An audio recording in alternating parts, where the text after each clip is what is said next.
Georgiana Astroie este corespondentul la Madrid al ziarului Adevărul și mi-amintesc că Georgiana, în luna mai, datorită ție am aflat că artistul Romeo Niram, de care știam de când era în Portugalia, va fi primit în garda regală spaniolă, locotenent în garda regelui Spaniei, Juan Carlos I.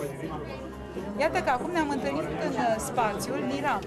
Să vorbim despre ce reprezintă acest spațiu pentru Madrid și despre celălalt eveniment pe care ni l-ai semnalat tu publicului din România.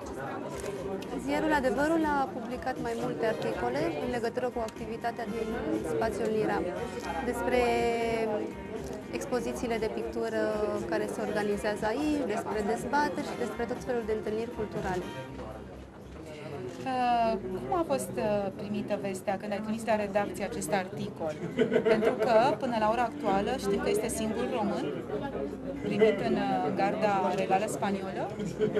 Da, este singurul român din garda regală spaniolă. Bineînțeles că a fost primită cu uimire știrea. Exact. Colegii mei nu credeau că este posibil și atât colegii mei cât și cititorii vreau să știe pe ce criterii a fost ales în garda regală. Pe ce criterii? Datorită activității pe care a avut-o în promovarea culturii și pentru că membrilor gărzii legale le-au plăcut foarte mult tablourile lui. Cum ai caracteriza în câteva cuvinte acest spațiu? Spațiul Niram?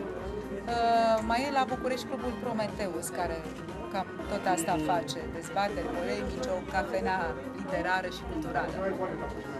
Cred că a devenit în scurt timp un spațiu de referință pentru artiștii români și spanioli și în ultimul timp și pentru cei portughezi. Cum a fost și astăzi. Cum a fost și astăzi. Și cred că în scurt timp